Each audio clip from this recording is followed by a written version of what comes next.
En photo, il existe plusieurs types d'appareils qui peuvent être classés dans deux catégories différentes. On a tout d'abord les appareils argentiques ou à pellicule. Apparus dans la première moitié du 19e siècle et démocratisés par Kodak en 1890, le principe est simple. Mettre une pellicule dans le boîtier et prendre des photos. Après 24 ou 36 poses selon la pellicule, il faudra ensuite l'envoyer dans un laboratoire et attendre quelques jours pour obtenir le résultat.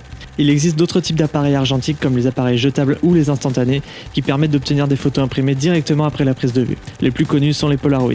Bien qu'ils soient très anciens et peu utilisés depuis l'apparition du numérique, le marché de l'argentique connaît un rebond considérable depuis quelques années. On passe maintenant à la deuxième catégorie, les appareils numériques. La principale différence, c'est qu'au lieu de capter la lumière sur une pellicule, l'appareil numérique va posséder un capteur qui va recevoir et convertir l'information pour la coder numériquement. Il en existe plusieurs sortes. Nous avons tout d'abord les appareils compacts et bridge qui possèdent généralement un petit capteur et dont l'objectif est fixe à la différence des réflexes et des hybrides qui sont dotés d'un plus grand capteur et dont l'objectif est interchangeable. Dans le prochain épisode, je vais t'expliquer les principales différences entre un réflexe et un hybride. À bientôt.